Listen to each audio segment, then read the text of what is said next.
1 Samuel pasal 11 ayat 1 sampai dengan 15. Saul menyelamatkan Yabes. Maka Nahas orang Amon itu bergerak maju dan berkemah mengepung Yabes Gilead.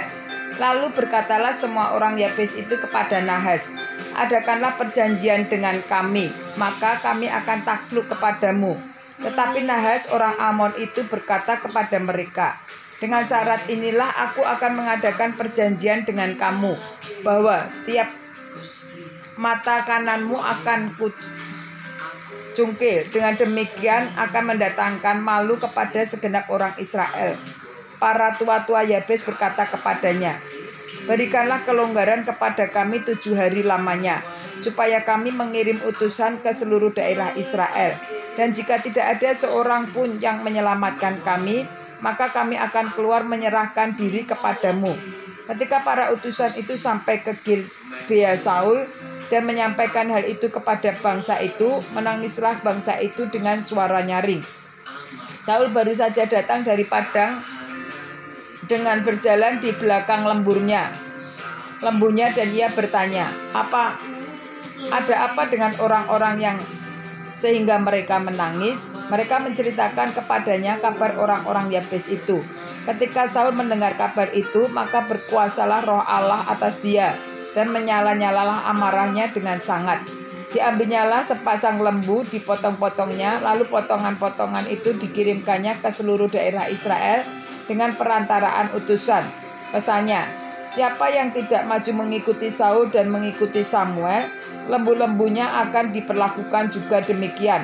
Lalu Tuhan mendatangkan ketakutan kepada bangsa itu sehingga majulah mereka serentak.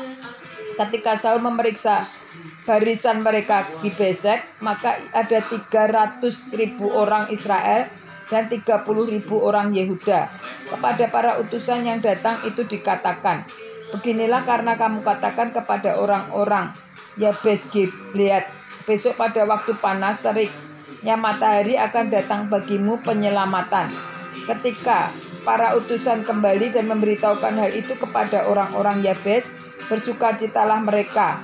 Lalu orang-orang Yabes itu berkata kepada Nahas, "Besok kami akan keluar menyerahkan diri kepadamu.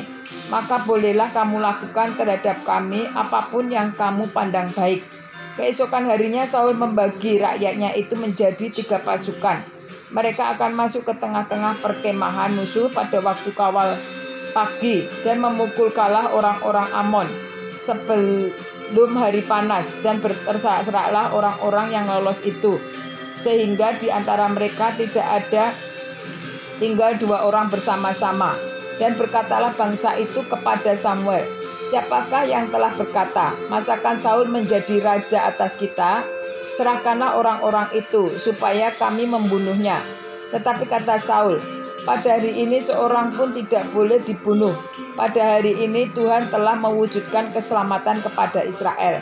Dan Samuel berkata kepada bangsa itu, "Marilah kita pergi ke Gilead dan membaharui jabatan raja di sana."